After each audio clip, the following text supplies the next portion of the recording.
విరుద్ధం, సుప్రీంకోర్టు తీర్పు రాజ్యాంగ విరుద్ధం. నేను స్లోగన్స్ చెప్తుంటాను, నా తర్వాత మీరు కూడా దళిత కేసులపై జరుగుతున్న దాడులను 1990 రద్దు చేయాలి. దళిత కేసుల మత స్వేచ్ఛను చేయాలి. రాష్ట్రపతి ఆర్టికల్ 1950 క్రైస్తవులు ఎస్సీలో చేర్చాలి. దళిత క్రైస్తవులను చేర్చాలి. దళిత క్రైస్తవులను వర్ధిల్లాలి. దళిత క్రైస్తవుల ఐక్యత వర్ధిల్లాలి. సుప్రీంకోర్టు తీర్పు కుల స్వేచ్ఛను కాపాడాలి.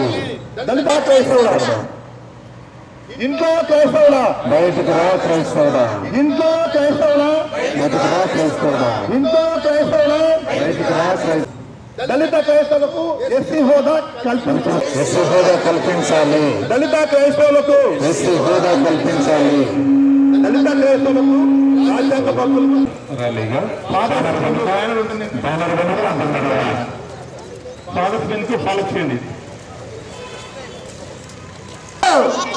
దళిత క్రైస్తవులపై జరుగుతున్న దాడులు, దళిత క్రైస్తవుల హక్కుల కోసం, దళిత క్రైస్తవుల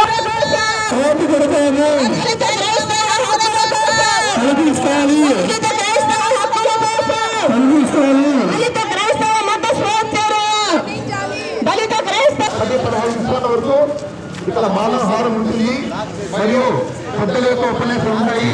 దయచేసి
చర్చలకు వెళితే ఎస్సీ హోదా కోల్పు చాలా మంది పోగొట్టు చెప్తున్నారు. సుప్రీంకోర్టు ఇచ్చిన తర్వాత సుప్రీంకోర్టు ఇచ్చిన తీర్పును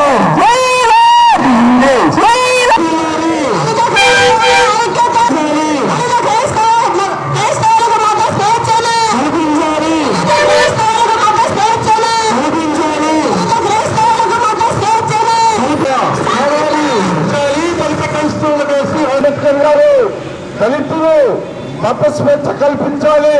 కేవలం మతం మారిన భారత రాజ్యాంగం కల్పించిన హక్కుల ప్రకారము bishops conference of India,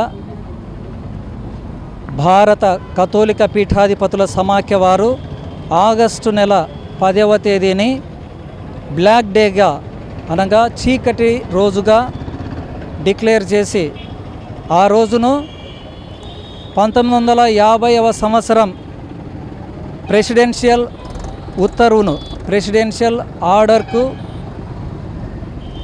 order వలన జరిగినటువంటి దళితుల అన్యాయం కోసం న్యాయపరమైనటువంటి డిమాండ్ను ప్రభుత్వ అధికారుల దృష్టికి తీసుకొని రావాలని, ఈ నిరసనను వ్యక్తం చేయాలని పిలుపునిచ్చి ఉన్నారు. భారతదేశ కథోలిక పీఠాధిపతుల సమాఖ్య ఇచ్చినటువంటి ఉత్తర్వు మేరకు కడప మేత్రాసనం ఎస్సీ ఎస్టీ కమిషన్ వారు కడప మేత్రాసన పీఠ కాపరి సగినాల పాల్ ప్రకాష్ తండ్రి గారి ఆదేశాల మేరకు ఈరోజు ఈ నిరసన కార్యక్రమాన్ని చేస్తూ ఉన్నాం. దళితులకు ఇవ్వబడినటువంటి ఆ రాజ్యాంగ హక్కులను దళిత క్రైస్తవులకు కూడా వర్తింపజేయాలనేదే మా యొక్క డిమాండ్, మా యొక్క రిక్వెస్ట్ కూడా దేశవ్యాప్తంగా జరుగుతున్నటువంటి ఈ నిరసన కార్యక్రమంలో మేము కూడా పాలు పంచుకొని ప్రభుత్వ అధికారులను అడుగుతున్నాం, అయ్యా మా వైపు కూడా దృష్టి సారించండి. ఏ రకంగా అయితే సిక్కులకు బౌద్ధులకు కూడా ఎస్సీ హోదాను కల్పించారో దళిత క్రైస్తవులకు కూడా ఈ ఎస్సీ స్టేటస్ను ఎస్సీ హోదాను కల్పించి న్యాయాన్ని మాకందరికి కూడా వర్తింపజేయాలని కోరుతూ ఉన్నాం. ఆర్టికల్ 25 ప్రకారంగా మత స్వేచ్ఛను మాకు దయచేయాలని కోరుతున్నాం. ఎందుకనగా ఏ పౌరునికైనా కూడా మతాన్ని స్వీకరించే హక్కు ఉంది. మరి దళితులుగా ఉన్నటువంటి మేము క్రైస్తవ మతాన్ని స్వీకరించినంత మాత్రాన ఈ అన్యాయాన్ని మాకు అంటగట్టడం ఇది రాజ్యాంగ విరుద్ధం కాదా? పార్లమెంటులో కూడా మాకు దళిత క్రైస్తవులకు చట్టబద్ధతను తీసుకొని వచ్చి సుప్రీంకోర్టులో ఉన్నటువంటి పెండింగ్లో ఉన్నటువంటి కేసులన్నింటిని కూడా పరిష్కరించి సత్వరమే దళిత క్రైస్తవులకు దళిత హోదాను దయచేయాలని కల్పించాలని మేము కోరుతున్నాం. ప్రభుత్వ అధికారుల దృష్టికి తీసుకుని వెళ్తున్నాం. ఈ మధ్యకాలంలో సుప్రీంకోర్టులో 4 సార్లుగా ఏ ఒక్క దళితుడు చర్చికి వెళితే ఎస్సీ హోదా కోల్పోతారు, ఎస్సీ హోదా ద్వారా వచ్చే ప్రతి ఒక్క లబ్ధి, ప్రతి ఒక్క పథకాలు ఎస్సీలకు అందవు అని చెప్పి ఒక జడ్జిమెంట్ ఇవ్వడం జరిగింది.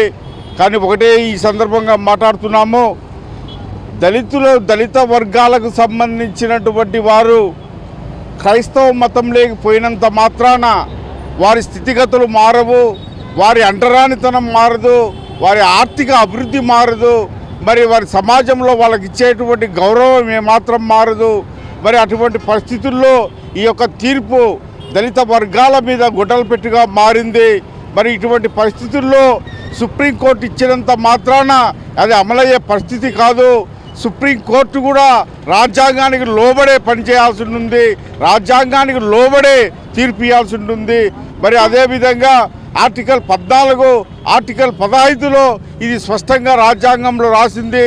మరి భారతదేశ రాజ్యాంగాన్ని డాక్టర్ బిఆర్ అంబేద్కర్ గారు రాసినటువంటి ఈ రాజ్యాంగం ఆయన 100 సంవత్సరాల భవిష్యత్తును దృష్టిలో ఉంచుకొని ముందే చెప్పడం జరిగింది. 1950లో ఒక పార్లమెంటు పరిధిలో ఈ యొక్క ఆర్టికల్ను మరి ఈ చట్టరీత్యాని ఈ అనేక సార్లు మరి దీన్ని ప్రస్తావించడం కూడా జరుగుతూ ఉంది.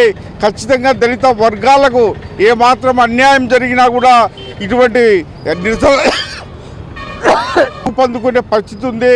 మరి ఇటువంటి సందర్భంగా మరియాపురం చర్చిలో కూడా మరియాపురం చర్చికి సంబంధించి ఆర్ఎస్ఎం చర్చికి సంబంధించినటువంటి బిషప్ తండ్రి గారి మరి పాస్టర్లు, మరి ఫాదర్లు, సిస్టర్స్ ముందుకొచ్చి ఈ కార్యక్రమాన్ని విజయవంతం చేసి ఏది ఏమైనా దళిత వర్గాలను, దళిత క్రైస్తవులను అణగదొక్కే కార్యక్రమాన్ని ఎదుర్కొనేటందుకు ప్రతి ఒక్క దళిత క్రైస్తవుడు రోడ్డు మీదికి రావాలి తప్ప మీరు 4 గోడల మధ్య ప్రార్థిస్తే ప్రయోజనం లేని పరిస్థితికి రోజు వచ్చింది.